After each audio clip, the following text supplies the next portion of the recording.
Well, welcome everybody. This is Story Structures for Level Loaders, and we did this last year. I added some content from last year at the end here, but let's jump right into it.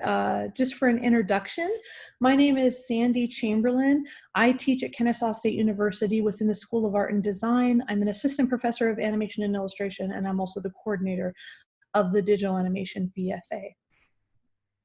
All right. Oops. Why aren't my arrows working? Hold on, do I need to click on this? Oh, okay, just click. All right, so interesting characters that transcend time. Of course, we have a link here from some concept art from Breath of the Wild. So the first Mario Brothers game was released on September 13th, 1985, and the characters associated with this game are still being reinvented for gameplay for the current market and will continue for future games. Recognizable characters are such a big deal, and a lot of it has to do with nostalgia and how the character sort of trends through time. The more popular the character, the more want for sequels and remakes of games and all that kind of fun stuff. So at the very essence, and we're going to talk a lot about this, character is such a big deal when it comes to story structure in general. Zelda is another one with Link. The first Legend of Zelda game was released on February 21st, 1986. And the characters associated with this game are still being reinvented for gameplay for the current market and will continue for future generations. I don't know about you guys, but I don't see Mario or Link going away anytime soon. Breath of the Wild is amazing. And they just released, what is that? What's that new one? It's and you guys can unmute and participate the whole time I'm talking. Don't feel like you need to mute yourselves. But there's that new Zelda game that it's like a prequel to the Breath of the Wild area, and it used all the same assets, but it's like Link from a long, long time ago, and you see his house and everything. What is it called? Hyrule Warriors. Hyrule Warriors. Yeah, I watched a really cool YouTube video that had some of the gameplay, and this guy, for his daughter's birthday, looked at all the 3D assets in the Nintendo Switch and moved it all around. And he actually had a friend that could work like AutoCAD, and they rebuilt and made blueprints for Link's house in that game, and he built like a pretty sizable, almost like a tree house, but not on a tree house, it was just on the ground, but like a little playhouse for his kid's birthday, and it turned out ridiculous, amazing. They 3D printed some assets, and he went by and got 2x4s and made them look like stone. It was super cool. So all this stuff is super fun and just inspires a lot of people. All right, so, and then Gods of War here. That came out, that's a little more recent, March 22nd, 2005. But these are still, every generation gets a new God of War game. So depending on the different types of stories that you're into or what kind of gameplay you like, there's a market for kind of everybody with this stuff. So let's talk about the main thing about developing story is developing characters. So you have a protagonist, and if you guys are not, if anybody hasn't taken a film class or anything here, some of this stuff probably will be recognizable. If not, it'll be a good overview for everybody. But you have a protagonist, and this is usually your main character. You can have more than one protagonist in a game or in a story. But, I'm sorry.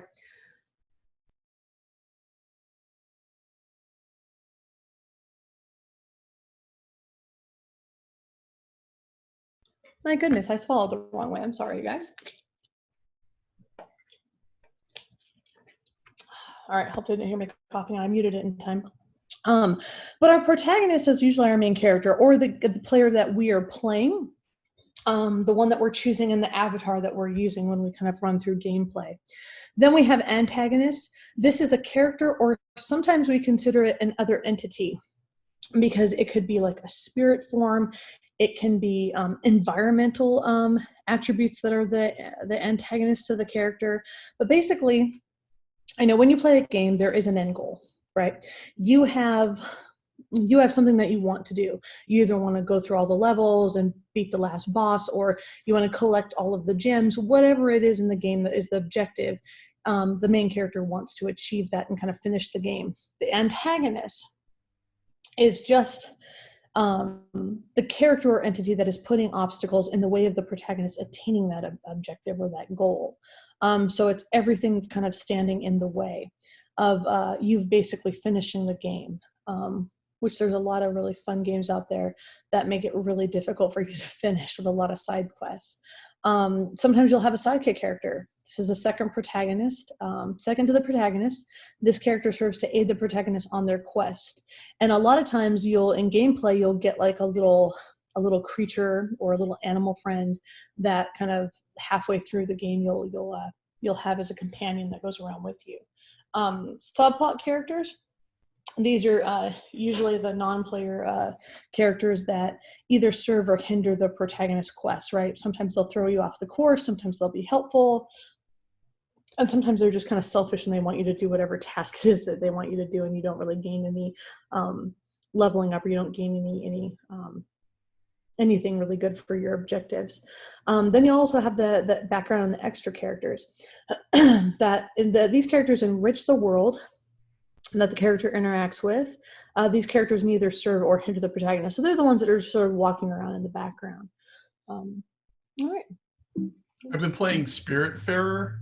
I forget how to pronounce it. And I hate the tutorial sidekick character. She is the worst. She aids you and she progresses you, but she's so like annoying. Like I really don't. Which one is that? The deer? The deer. The I hate the deer. You hate the deer. She is. And you know what's funny that you brought up Spiritfarer? That's the game that I updated this PDF with, because I've been playing that.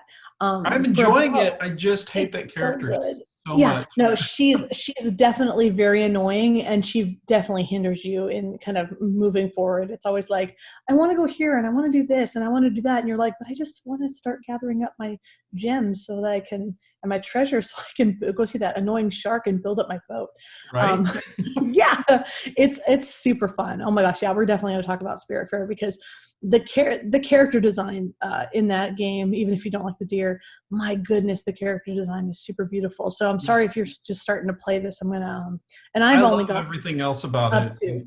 Okay, yeah, it's great. I just hate that character. Sorry. Anyway. Yeah, and no, you're fine. I've only gotten up to a certain area in the game, so I started looking up assets to show you guys for this, and I was like, oh, that's a cool character. I wonder when I get to see that character. So I feel like I've sort of ruined it for myself, but not really. It'll be fine. So just a word of warning. There's a couple spoilers in with the characters later on in this presentation.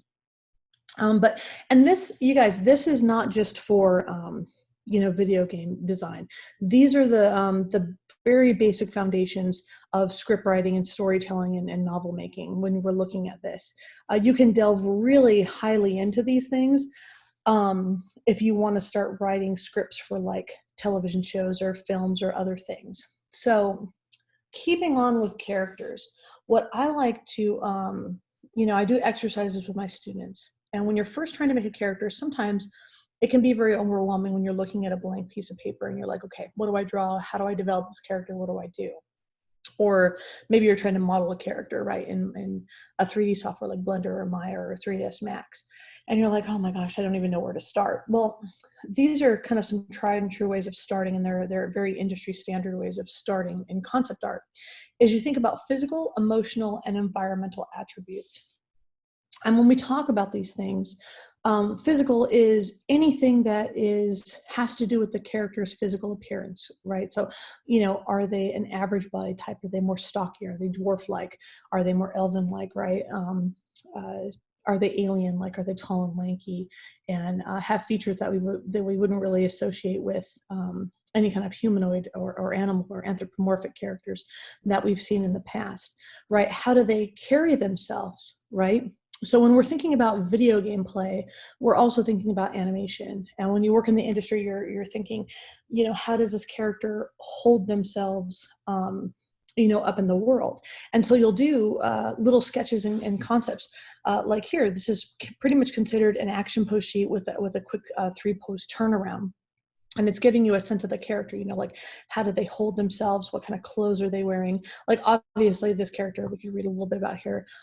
This is one of the first main characters that you meet on your introduction to Diamond City. And I'll be honest, I don't know what Diamond City is, but I saw this and I said, this is a great representation of what I'm trying to talk about. But you can get a sense it's sort of post-apocalyptic, right?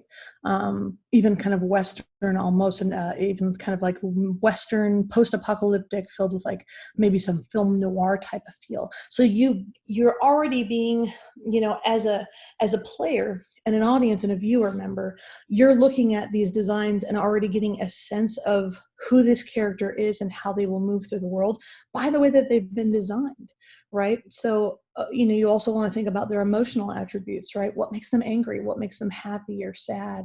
And all these type of things. Environmental attributes, that's the last one that we usually go over. And like I said, you can dive really deep into this. This is just a foundational study for character development and the way to first get going. I always tell students that the environmental attributes have to do with the character's growing up stage. So where did the character grow up, right, until they were considered an adult? And that has to do also with story, which we're going to jump into after we continue talking about character right now. Is your character considered an adult at 15? Are they considered an adult in their 20s? You know, how old does your character in your world building have to be considered an adult? And so up until that point, that's the environmental attributes. That's the rearing stage of how did the character's growing up environment feed into the character personality, the way that they react to things, the way that they dress, and not just your physical environment, like are they a desert character, are they a space character, are they an underwater character? It has to do with, you know, who raised the character, you know, what was that like, and how does that affect them emotionally? All this stuff and thinking about these things really builds in, it's going to build in a nice sense of, you know, who that character really is. Because if there isn't a lot of substance to your character can look slick and cool all day long. But if there's no substance to back it up, then why would the audience care about the character? And that goes for gameplay too. One example that I like to use is from the film Guardians of the Galaxy, right, where you get, I want to call him Lone Star, but that's from, what, Spaceballs? But Star-Lord. You know, he grew up in the Midwest, sort of you know, like Captain Kirk kind of style in Iowa, and is taken away, you know, by space pirates, basically, when he's about, it looks like he's like 10, 11, 12. And so his growing up area or time was split between the fantasticalness of being with, was Mando and all the pirates, and going around and learning how to be a hustler, with all of his emotional ties to being on Earth and everything that happens with his mom passing away. So anything that you can kind of build into your characters for this physical, emotional, environmental attribute is going to make them really rich, and you're going to attach to the character a little bit more. And aesthetics have to do with this, with physical and how you draw the character, how you finally present the character. You know, the overall appeal of characters make a big deal in any kind of video gameplay. Here's some more wonderful stuff from Breath of the Wild. And then also, when you're developing characters for a world in video game play, you know, it's really good to do kind of these side-by-sides and to see, you know, how are you getting contrasting characters that vary in shapes and sizes, but also feel like they belong to the same world. And that's one of the big aesthetic challenges when you're developing these characters and building your story for video game play. I think that's from Fallout. But you can get a sense of, you know, it even feels heavy to breathe a little bit, right? Kind of abandoned desert kind of scene there, and how the people are kind of holding themselves up. They look a little bit disheveled.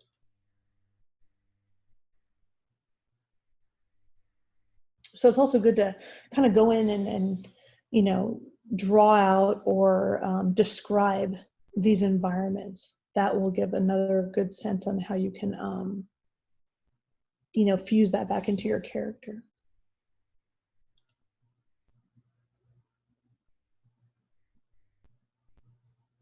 Does anybody have any comments or questions while I'm kind of going through these? Story's coming back up right now.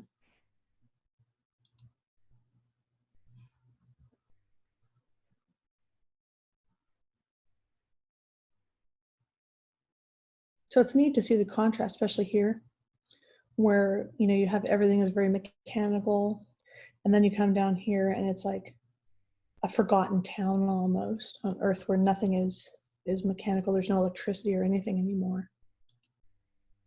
All right. So story structure and the 3-act paradigm. So this also rings true for video games, for television and film, short films, all this kind of fun stuff. And this is, like I said, again, a basic introduction. So the 3-act paradigm is sort of where you want to start.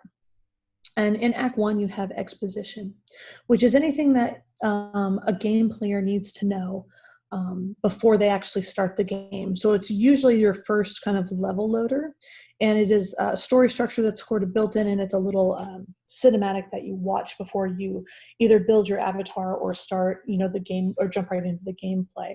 This in Act 1, and usually in this, you know, this level loader, I call them level loaders, is the introduction to the protagonist. Sidekick characters, any subplot characters, you will definitely have a very clear establishing goal. It might not be your end goal, but it'll be the first couple goals that you really need to tackle. And then it'll also set up any early conflict that you might have. And it definitely is going to establish the setting, so you'll know exactly what you're jumping into. And then once this happens, in between Acts 1 and Acts 2 will be a lot of gameplay, and there could be a lot of multiple little acts and different level loaders that kind of flow in between these acts. It wouldn't just be 3 big ones, but these are going to be the main kind of big hitters that you will see, that are going to give you, the player, information about kind of what's going on in the story and where to kind of ground you as you're kind of running through all of these different gameplays. It's also a nice little kind of gem or reward when you finish a lot of gameplay and it says, okay, great, you've made it to this point, now let's reward you with another really cool kind of cinematic. Act 2 is all about action. It's an introduction to the antagonist, usually. Our protagonist, so maybe up until this point it's been pretty vague and very mysterious. You might get a glimpse of the character that you might be battling at the very end, or they're alluded to at least. This is where the gameplay will get really difficult. You'll start leveling up, and you know, in the beginning it's sort of like the tutorial runs, and you know, this is how I move through the world. I get to do some tasks. Okay, great. I think I have a great sense of how I'm playing this game, and then all of a sudden you're like shot back down, and you're like, oh no, I can't get past this one, you know, mini boss or something like that.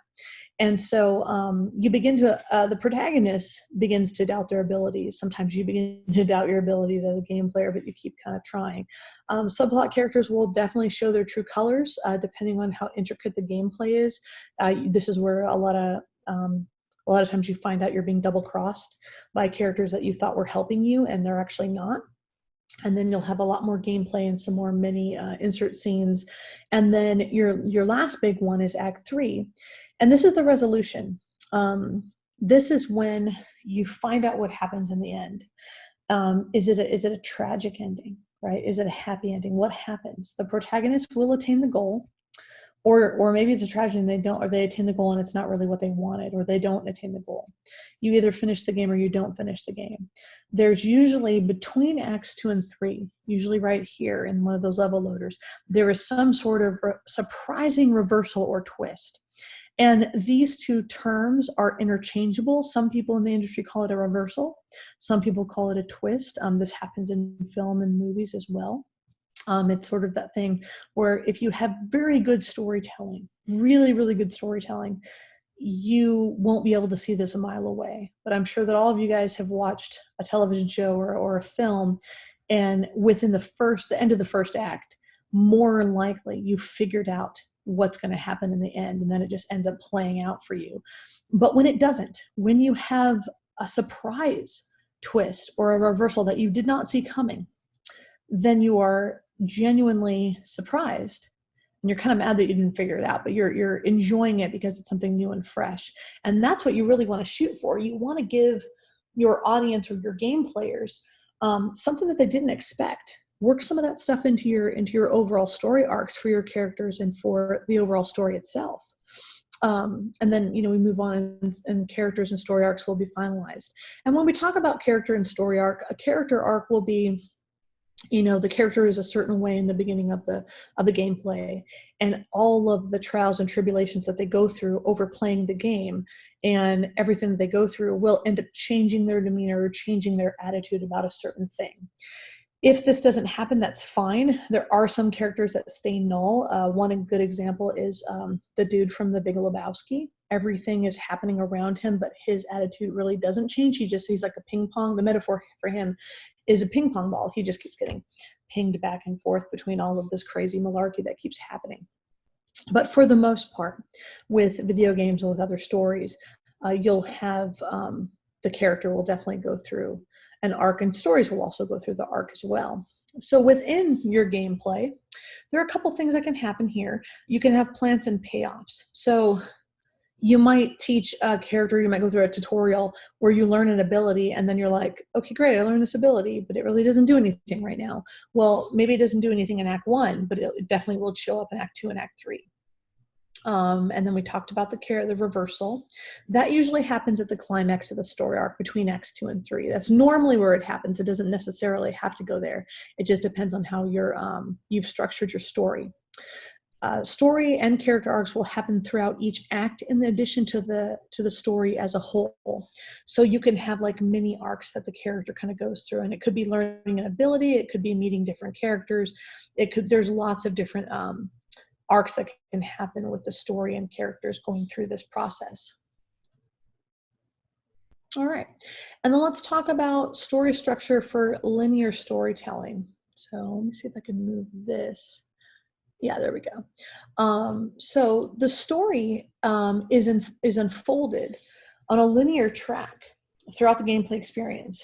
This is where the player does not have control over the storytelling aspects.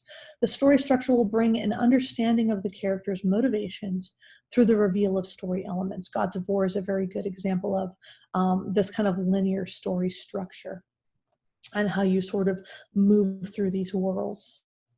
So as you're creating your level loaders or your cinematics, which the terms have sort of changed over the years, when you're creating these cinematics that are going to happen throughout the gameplay, they're told in a very linear fashion. So no matter, even if it's an open world game and you have characters that are sort of like running here and there, and you're doing different side quests, you'll get to a certain point in the gameplay where you'll complete a big major task, and then the next piece of the story will unfold for you, and it is set in stone. It doesn't shift around at all.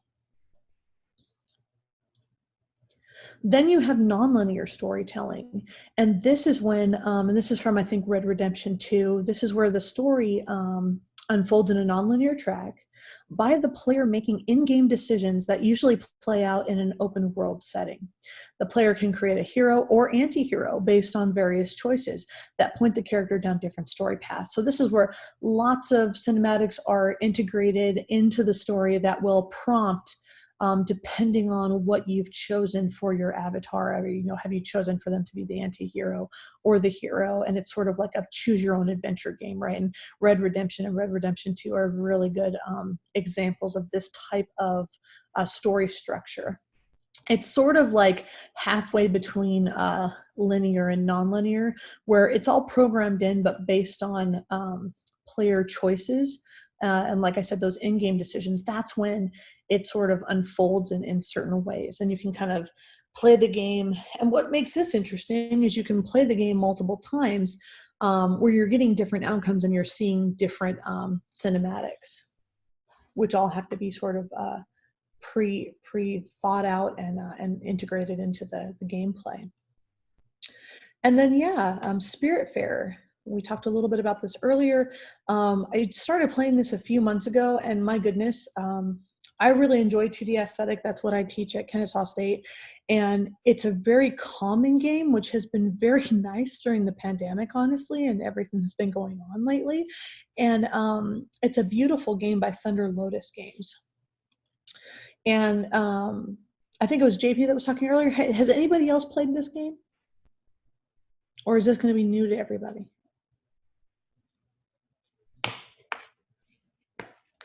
Anybody? Well, if it's new to you guys, it's full of emotional mini insert scenes, and it is very character centric. So you play the Spiritfarer, which is this character right here, and you have a little cat that follows you around. And the basic premise of this game is you take over the Spiritfarer's position in the beginning of the game, and you go around to these different islands and you gather spirits. And most of them have known you in your life. The character's name that you play is Stella. And when they come on they're like a little ghost spirit. And then when they come on your ship, they take over an anthropomorphic form, like this frog. There's the deer JP was talking about earlier. There's also this snake. I think the snake was like an ant or something, or the deer was an ant. I know the frog was an uncle, and I haven't gotten to this really cool bird character yet. But they turn into this anthropomorphic character, and it's your job to sort of keep them happy. You make meals for them, you feed them, you build them houses on the boat. You're making them feel as comfortable as possible, because you're basically ferrying them to their transition into the afterlife. So they usually have quests that they need to go through that will like a wrapping up things. They're taking care of their business before they move on to the afterlife. So they all have had some emotional thing that they need to take care of, and you help them with that. And there's the original Spiritfarer, and this is when the gameplay first starts, and it's explaining the concepts, and it's showing you the Everdoor, which is where the characters ascend into the afterlife. And so you're getting all of this exposition in the beginning of this game through the old Spiritfarer, which is this big sort of ominous character where I don't think you ever really see his face or her face. You just see these kind of big old hands and the big staff that they carry. And they introduce you to your boat and all that kind of fun stuff. So with this, Spiritfarer is also sort of a non-linear storytelling, where you are on a boat and you kind of open up this map and you can go to different islands and different places, and they unlock, and there's different things like ice and fog that you have to build your boat up so that you can get past through to different levels. But it's very open world and very open-ended, that you can kind of, not really open, sorry, I didn't mean to say world. It's very open-ended where you can kind of go wherever you want and spend as much time in different areas as you want. So it unfolds on a non-linear track through gameplay, but you do have control over the storytelling aspects. And this story pushy deer will send you to places that you might not want to go, though. Yeah, the pushy deer will. I mean, you don't have to listen to the pushy deer, but the pushy deer does become very pushy after a while, where you just end up doing the quest to move forward. And when you get to the point where the uncle, the frog, wants the fried chicken bucket, and I've had to look at things up online because I cannot for the life of me get the chicken. You're like fishing for the chicken, and I can't do it yet. So I guess you have to get to a certain point where you can actually do certain things. There's also a pill bug area where you get the little pill bug babies, and they give you nebula fibers, and you have to wait. Like, you can go to where the pill bugs are, but they never show up until you get, I think, the hedgehog character comes on. There's definitely some unlocking gateway. Yeah, I thought it had a very Spirited Away or Howl's Moving Castle feel to me, which I thought was great. Like, the aesthetic's amazing. It's ridiculous. Yeah, if you guys haven't played this, I mean, just looking at these stills, this is just, yes, this is the part of the little cinematic, but the cinematics look exactly the way the gameplay is. And the cinematics aren't like these big, long, sweeping cinematics and low level loaders in this game. And that's why I chose this to kind of present to you guys, because they're all these little mini things where, like, if you're going to do a task, the character comes to you and sort of explains it, and you see like the big dragon come out, or I haven't gotten to the tortoise, but the tortoise looks really cool. That's kind of, there's a lot of text exposition, I noticed. A lot. The Yeah. sound design's really nice, but I really do wish some of the characters actually had voiceovers. That's my only complaint about the game. Would talk, yeah, because there is a lot of reading to it. I love this little character lineup. So the characters I have so far is I've helped the deer, and I have the frog, and I have this little hedgehog, and I have the snake, and there's more. This is just a few of the characters. But oh my goodness, it's a gem of a game. And if you are a fan of the old 2D aesthetic, like the old Warners and like Cats Don't Dance, and the old Disney stuff like Aladdin and Beauty and the Beast, and like all the Miyazaki stuff, like JP was saying, this is just a gem of a little game to play. But these are the big ones where you get to go to the different areas on the map and you help these kind of gigantic characters. There's a dragon, the pillbug, and I found this tortoise. I haven't got to this part yet, but I'm sure you help the tortoise in some way.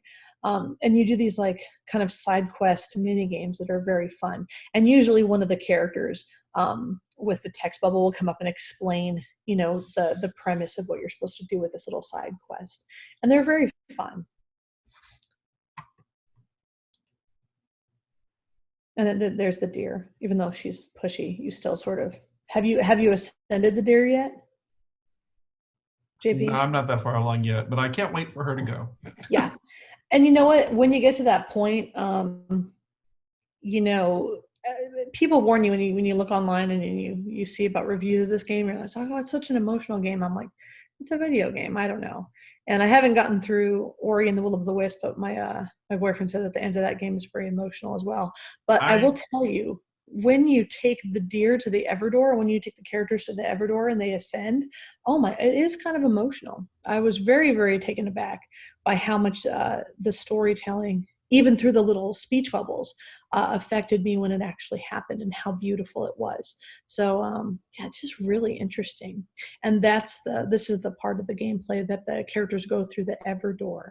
But I have, if I can click on this, it should open up Allow. And I think I'm sharing my whole screen. So can you guys see the? Yes. Okay. I'm going to play the trailer for this, and then we'll have a discussion. And we have, oh good, it's about 4:30. We're right on time. We're going to develop a character together through Magma, the Magma OI. All right. Rated T for Teen.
looks like it's on like all the platforms too. I was like, I know it's on the Xbox and then Switch, but I didn't know the other ones that it was on.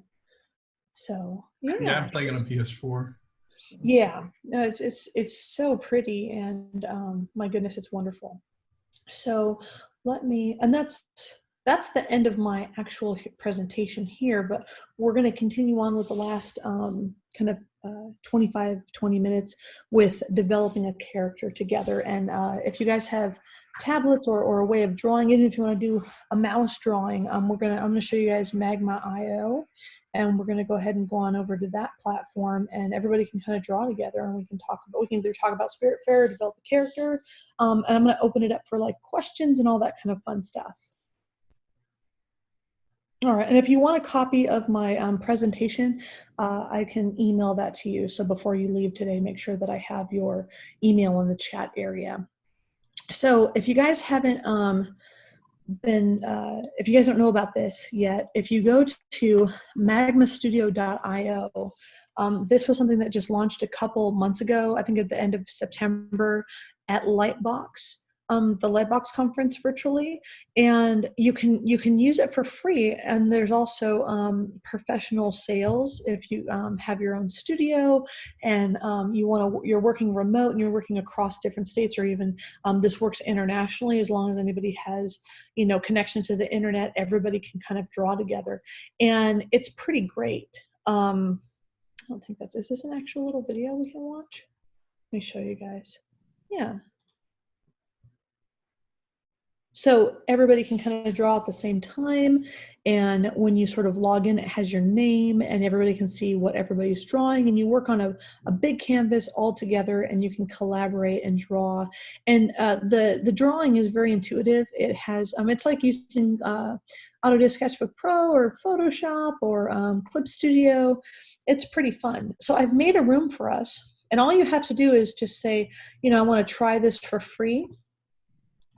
And then when this opens up, you can change your file settings. You can make a new file. You can set your size. I set ours a little bit larger, and then you can change, what your background color looks like. You can even name your file here. I don't want to name it. We did an elven and dwarf pirate crew on on the magical seas earlier for the character development panel for Siege. So that was a little bit earlier today, but we can use the same platform. I've already made us a large one here that everybody can kind of jump in and draw with. All you have to do is click on this link. I'm going to copy it and paste it into our Zoom chat.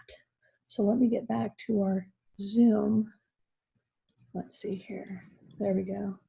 Now where's my chat? Let's see. Hold on. It's somewhere. Okay, do I have to stop sharing my screen in order to do this? I don't think so. There it is, chat. Very good. Okay, so I'm going to paste this in for everybody to kind of take a look at. Can you guys see that in the Zoom? I put it to everybody. Okay, great. And if you guys want to unmute yourself, now would be the time, and we can all have a big discussion and draw. There we go. Ben's already in. Very good. And I got a Cintiq at the ready, so. Oh, look at you. Very good. Yeah, I have a Huion tablet that I've been using. That's pretty good. I usually have the Wacoms when I'm working down at Kennesaw, but since I've been remote since like March, right. I got a little 16-inch Huion, which isn't too bad. So if you don't have a drawing tablet at home and you're not wanting to spend maybe the big money on a Wacom right away, I highly recommend these. You want to get a Huion Canvas Pro. It has the really good pressure sensitivity, and Black Friday is coming. That's when I got mine. You can get one of these for about $300, which is really, really good. So I would go to their main site. I'm going to just move this around here. And under products, pen displays, right here, pen display. Yeah, we brought it up. Hold on, let me minimize you guys. Okay, here we go. I know you're not looking, we're not worried about that. But they have the Canvas series, but you want to make sure you get a Pro one. Yeah, the 16-inch right now is $469, not too bad. And they have some, you can get the big ones too. They work pretty well. I like mine. So there's my little plug for Huion if you guys want to stray away from Wacom here. But never, I know. Never. I'm going to be loyal. That's totally fine. Trust me, I get that. All right. So. Totally kidding. So I'm going to make you guys a little bit smaller because I think you can still see my whole desktop. There we go. We'll stretch everybody out so we can see everybody. And yeah, feel free to kind of just start drawing. Usually what we do with the story structure what we did last time is we talked about those physical, emotional, and environmental attributes when we made a character together. So I might kind of start a little web down here. Because a lot of people ask, well, you know, how do I start developing characters when I'm just looking at a blank piece of paper? Like, how do I start drawing? All this kind of fun stuff. You know, one thing I like to do is I like to do shapes and silhouette exercises. I think those are super fun. And I tell my students, and I like to do writing exercises. It's done this way in you know, studios and concept artists do this. And they say, okay, you know, let me do some cluster writing here. Let me pick a different color. I'm gonna go ahead and pick blue. And feel free, you guys start drawing. Just kind of mess around with the software here. It's really, really fun to use. But I might come down here and put a little circle, make a little spider here, you know, and start to kind of bridge off some different attributes. So if we were going to build a character together, and you guys can kind of draw the character, we can stick with our pirate theme that we had earlier going on. So I'm going to write pirate right here. But what are some attributes that you guys would like to add to our character that we're going to develop together today? It could be anything. Remember, they made a movie about sharks that fly out of tornadoes. And that got funding. It got funding. I tell my students, and all the stuff you see on Adult Swim, like, don't ever think that there is anything too crazy to throw out there. So when we, like I said, when we think about our physical attributes, are they stocky? Are they thin and lanky? You know, how do they carry themselves through the world? What do they wear? All that kind of stuff. And we can start to think about story elements too, like what environment they're existing in and all that kind of fun stuff. So time periods, you know, all that kind of fun stuff. And then, you know, on top of this is, you know, we're going to, you know, you start to go into research, right? Once you decide, okay, this is going to be, you know, like a Cowboy Bebop thing, right? Like cowboys in space, right? Well, let's start looking up all kinds of things on the Old West, and then all kinds of things on space, and then how do we mash those up? So if we're going to go on a pirate theme again, let's start building a character. Just throw some ideas out there, everybody. Don't be shy. First thing that pops into my head when I hear pirate is like some kind of really gregarious character. A gregarious character. And of course you have to pick a word that I don't know how to spell, so I'm sorry for everybody watching this later. You'll find out I'm not a good speller, but that's okay. Greg, oh God, Arius, okay. Yeah. Gregarious character, very good. You guys all know what I mean. Very good. What else? The word that comes to mind is yar, of course. Yar, very good. Like, do they have a hat? Do they have a parrot? Like, you know, all these types of things. Oh, it's got to be a gigantic hat. A gigantic hat. Yeah. Skull and crossbones. Skull and crossbones, very good. Beard. Yep. Yeah. Okay, we got a beard, very good. Here we go. What else? The eye patch. Got an eye patch. Very good. Okay. And I apologize for my chicken scratch, but you guys all get it. What else? What about, like, is he stocky? Is he tall? Anyone else played the Curse of Monkey Island games? Curse of Monkey Island. No, but I'm Googling it. I was gonna say, yeah, I'm gonna Google it myself right now. Move this here. What was it? The Curse of Monkey Island? The Curse of Monkey Island, yeah. There it is. Let's take a look. So you want interesting pilots or pirate silhouettes. Oh, nice. Oh yeah, look at that guy. See, I always, in my mind, oh, there's a skinny, lanky guy, but I always kind of see him as kind of bigger and stocky. Right. I mean, if he's a gregarious guy, I'm thinking, you know, a little bit stockier and shorter. Yeah, that might be the way to go. Nice. Okay, very good. You guys can keep Googling that. So we'll go with a stocky. Wow, there's 4 volumes to this? I've never heard of this. How is this possible? I had never heard of it either, so don't feel bad. Yay, somebody's already drawing. Very good. They just needed to know if it was a stocky guy or not. Yay. Yeah. But, and what about time period? When does our game exist? Is it even on Earth? We don't know. Yeah, we were throwing around the space pirate idea. Yeah. So we want to go with that? Yes. Yeah. Wow, that was good. Definitive decision. Yes. Okay, All right. in space, what is the time period?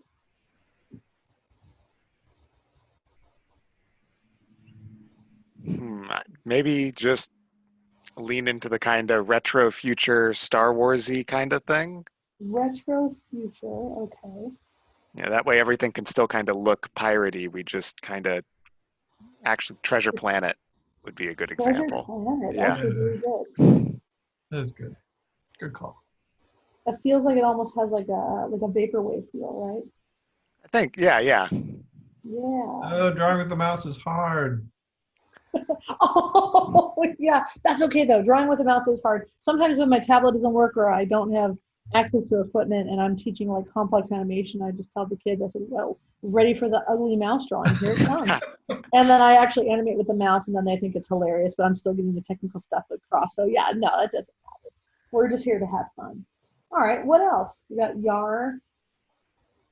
We've got a good character so far. And please, feel free, even if you have a mouse, jump in and draw anywhere on the canvas that you guys would like. That's the whole point of the platform is for that everybody can draw. Just, when you come in, you'll have your own layer and you can make some new layers over here. I think this duplicates the layer, but there's a new layer right there. And you can mess around with your brush sizes and, how hard your brush is and the density and all that stuff over here under your tool properties underneath your color wheel right here. So it has... I was going to ask, do you have any opinions about the gigantic hat? Oh, yeah. What do we think about the gigantic hat? Do we want to go more of like the round-brimmed kind of thing or like the three-pointed pirate hat? Round-brimmed or three-pointed, guys? What do you think? I think the three-pointed. Three-pointed, good. All right. That Noel? Thank you, Noel. 3-point. Let's Very do good. that. Yep. Very good. We can just put a enormous yeah, yes. feather thing. A huge feather. Well, he is gregarious, right? Feather. There we go. All right. What's his name? Let's put his name in here. Oh, is it a guy or a girl? We haven't even said yet. I keep saying him, but it doesn't have to be. Or is it more of an androgynous non-binary kid? Could be that too. Could even be a robot if we're going sci-fi. It could be. There you go. I like the robot pirate. That's fun. Robot pirate? Robot pirate. We got it. All right. Definitely a robot. Very good. So what's the robot's name then? Yar? Yar the robot pirate. Perfect. There we go. Yeah, Yar the robot pirate. We got it. Maybe like do like a Y4 kind of thing. A Y4. Yeah. Y4-R. Yeah. Wow. Perfect. I love it. All right. Very good. And now what I'll do is, so we have sort of a good sense of what we have here. So I'm going to just go ahead and hide that layer so we have the whole canvas. And we can take the rest of the time today just to kind of draw. And if you guys have any questions about story structure or character development, we can kind of talk about that or just talk about our favorite games. All that fun stuff. Whatever you guys want. What are everyone's favorite kind of, I guess, game narratives? Oh, there we go. Have you guys ever played The First Tree by David Whaley? I don't think I have. No.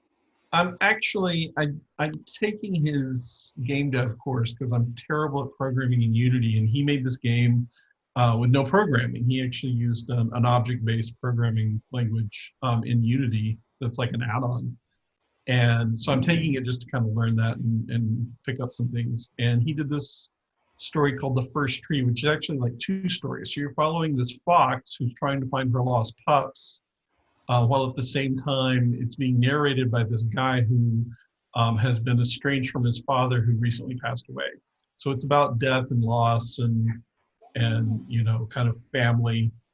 And it's about, and so the fox looking for her pups is the dream he's having, and he's telling his spouse about it. And it's really cool, and it's definitely like the fox goes around and finds different places that are kind of these dream abstracts of his memories of him and his father, and he sort of narrates over it what the symbology is. And then in the course of it, she's collecting these little bright sphere things. It's interesting. It's a short game. It's probably a couple hours of play. Oh, sounds great. And yeah, it's pretty cool. And it's it's kind of first person. Well, and I guess from the Fox perspective, it's kind of third person exploration is really what it's designed for. So there's no battles. There's nothing like that. It's and that's kind of what he's known for. That's what he really likes to do. All right. I like that too. I like kind of environmental exploration opportunities. Very cool. Yeah, I've just recently got back into I played a lot of Mario's and just a lot of fighting games when I was growing up, but these new kind of story-based games like Spiritfarer, and I've been playing that, and the Ori and the Will of the Wisps I was introduced to, and that is just a spitfire of a game. I think it's super fun, and it's so beautiful. And I have to admit, Animal Crossing. It's so Right. fun. I just love it so much. And I looked. I got my boyfriend got me the Animal Crossing Special Edition Switch for my birthday recently, and he transferred the island from his game console to mine. And he was like, you have because I think we got it in June or she got it in June or July for me on his Switch. And he's like, you put 120 hours into this game. You don't even think about how many hours go into playing the games, but they're so fun, and they're such a fun escape, especially with the pandemic. It almost felt like you get to go outside and run around. So I found it to be really great. I love it. I do think that it saved a lot of people and their sanity in the pandemic. I think so too. I agree. Yeah. I mean, thank goodness for artists and everything that we do, and then people who do all the professional stuff. I'm terrible for 3 how it looks like he has Mickey ears on, but yeah, it's been saving a lot of people's sanity, like you said, and you're able to sort of escape and go into this world. And I feel like artists and people who create for a living, we're kind of lucky because we sort of we straddle that fence constantly anyways. Right, we love being reading books and being in our own head and thinking of different adventures and writing stories and all that kind of fun stuff. So yeah, it's interesting. Yeah, I've been playing way too much D&D since the start of the pandemic. Have you? So has my colleague Craig Braska has been doing the same thing with the group. He's been meeting online on Wednesday evenings. Yeah. It's a good way to socialize too, though, the D&D. Mm-hmm. Absolutely. Yeah. We have if it wasn't for teaching class through Zoom and seeing my students all the time, and then we do I also am a learning coordinator with the CIFA South here, which is a chapter of the International Animation Organization, and we meet, and we're getting ready to have our big CFAC 2020 festival in December, and we've been meeting a lot, and we hosted the International Animation Day, International Animation Day with the an online film festival and a watch party a few weeks ago, and that's been a ton of fun. And you're right, it's sort of we can't see each other in person, but we can come on here, and as long as we're not all having screen fatigue, we can kind of see each other and see what's sort of going on. And it is really fun.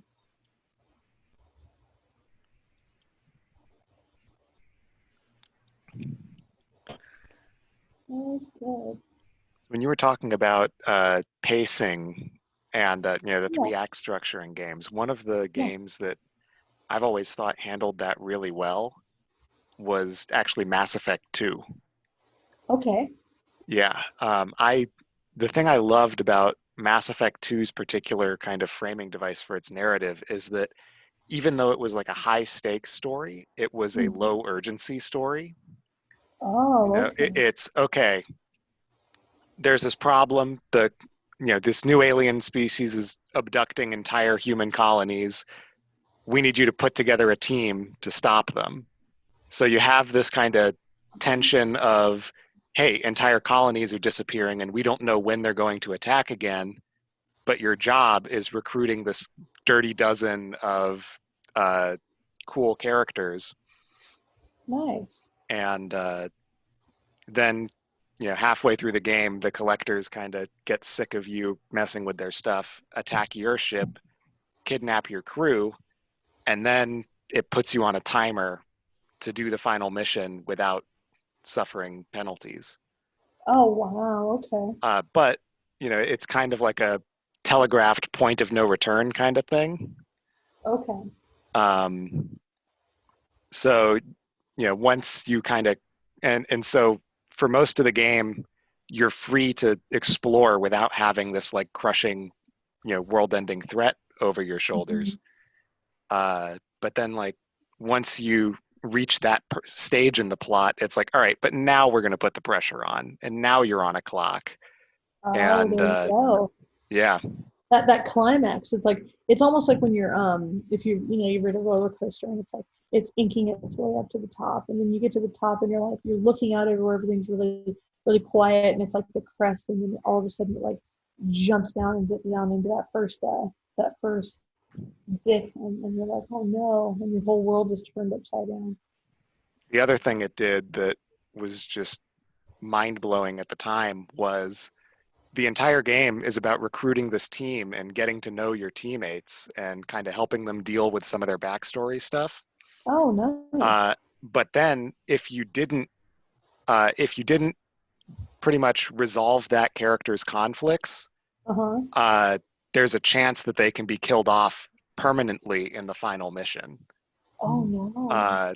And even if you did resolve that character's backstory, there's certain decision points in the game that also affect whether or not characters get killed off. Okay. So, the first time I was playing through the game, I lost 2 of my teammates before the final mission even started, and it just immediately kicks you into panic mode because you're like, oh man, they're like actually killing off characters at this mission. I got to be really careful. So that's awesome. Wow. Yeah, that's always one of the kind of games I like. The ones that you really enjoy. Yeah, like games that aren't afraid to actually have stakes. Love that.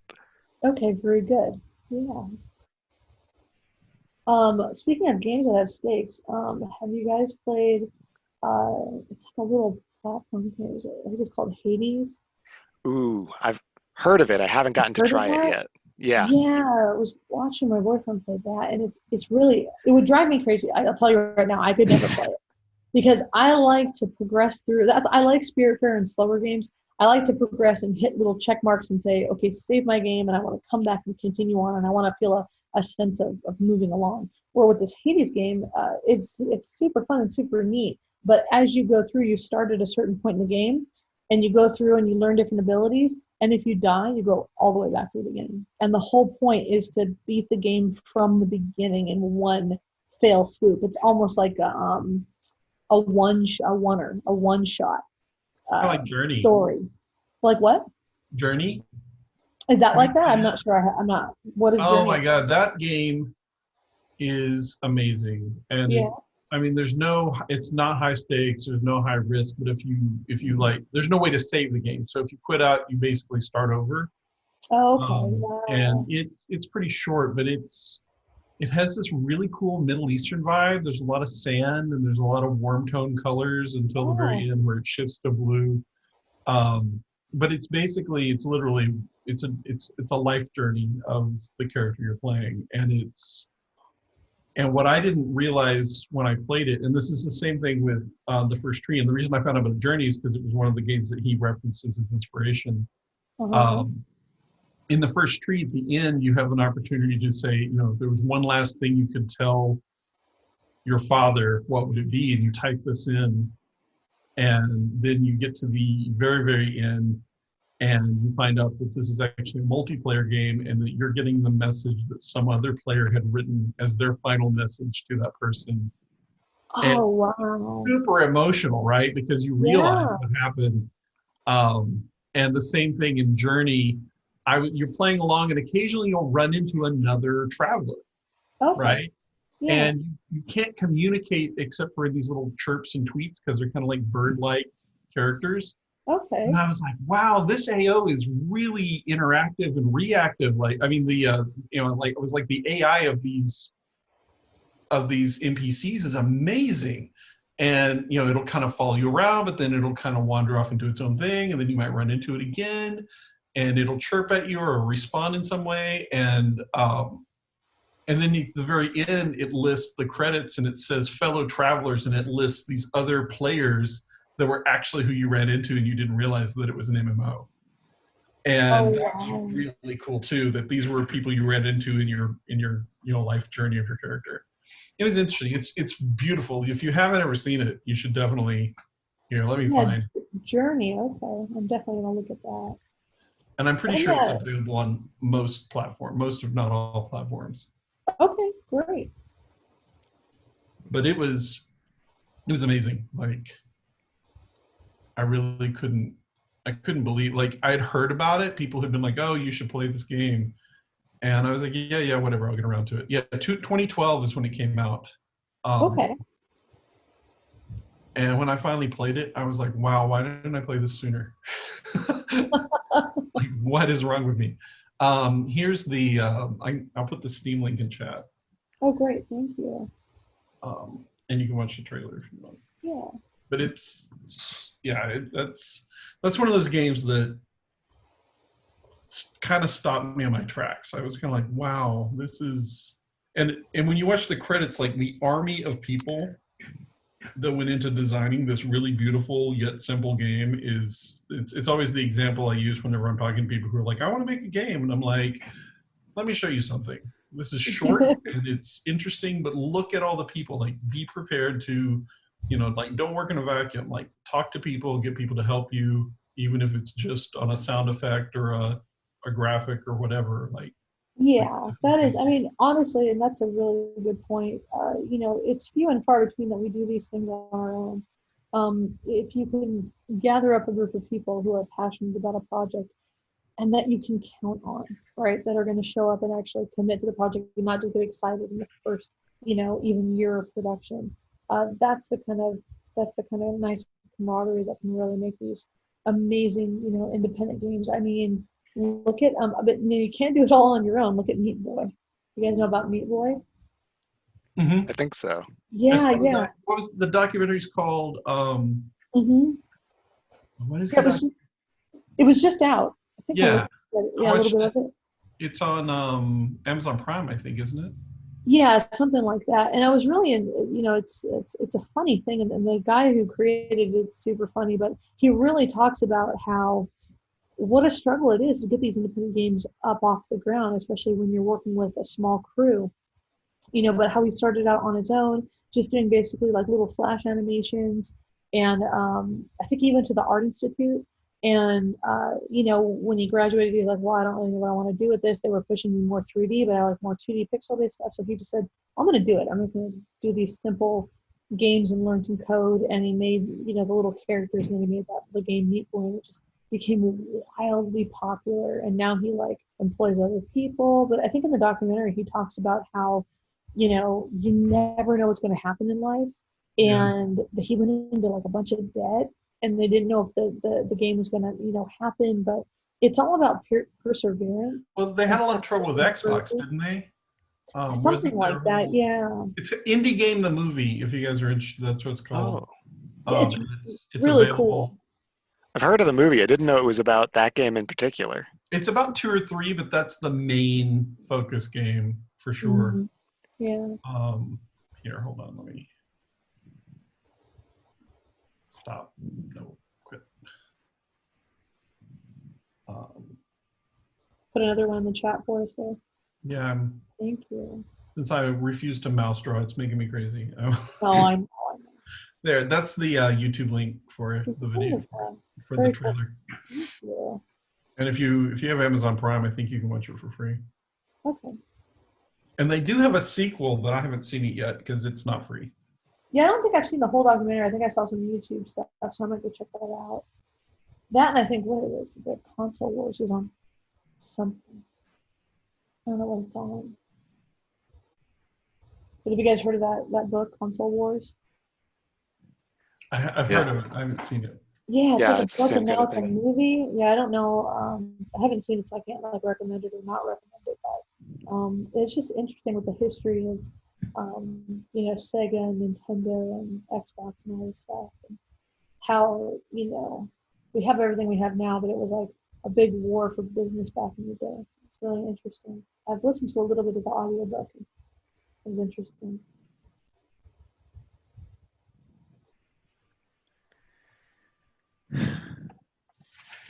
Well, I hate to go, but it's after 4:00 here. I was going to say, yeah, it is I'm getting gonna head to out. be up there. So Oh shoot! Yeah, I think you I can actually wrap had a up.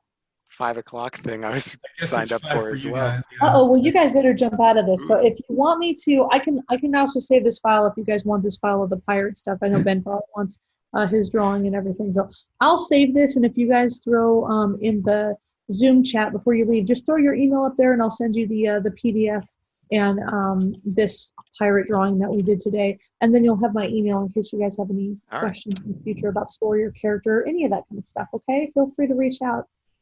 All right, and thank you very much for running this. It's been a lot of fun just hanging out and drawing with everyone. Great, yeah. Thank you. Thank you guys. Thanks for showing up. I really like this program. Yeah, it's really Oh, cool. Yeah, I good. didn't know that this was a thing. I really didn't like this either. program too. Yeah, it's cool. Oh, cool. I'm so glad. Well, hopefully we'll tell Andrew and we'll run it again next year. It'll be a lot of fun. Thank you guys so much. All right. All right. Awesome. See Yeah, you around the maybe convention. you can give a heads up next time that if you have a tablet or you have a. Yeah, I'll definitely give you guys a heads up.